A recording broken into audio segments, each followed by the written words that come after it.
in this video to talk about some of the basics that I get quite a bit from clients coming into the center here. What goes into business planning?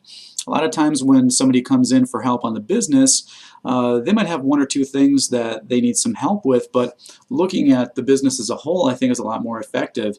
And so I usually go through about 5 main areas with business owners to talk about how the operation is going, what they're doing well, and maybe some things that they need to work on and make targets of our focus. So first thing I look at is competitive analysis. What is the industry looking like for what that business does? Do they know who their competition is and what their competitors do well? The second thing I look at is legal.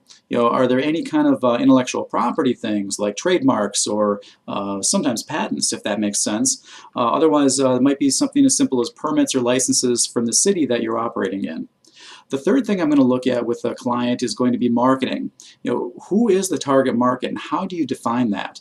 Also, what channels are you going to use to reach this target? I think a lot of times you need to put some structure to your outreach and in your marketing plans to make sure you're hitting those milestones and you have defined targets and goals for your marketing.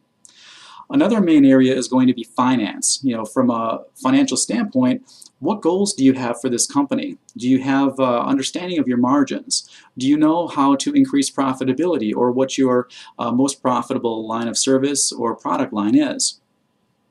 Finally, from an operations standpoint, who's all in the business? What are the responsibilities of each individual involved? Also, sometimes it's good to look at an exit strategy at this phase. Even if you're at a startup or in the first year or two of your business, a good thing to do is know what you need out of the business and sometimes form contingency plans. I've had individuals say they had a 5-year exit strategy. They wanted to grow the value of the business and then sell it at that point. Or sometimes they're the only person in the business and they need to make a contingency plan of what would happen if they can't be in the business. So those main areas of competitive analysis, legal, marketing, finance, and then operations are usually what I sit down with the client and make some kind of action plan or strategy for. So if you haven't looked at these, think about what this means for your business and what you might need help with. Thank you.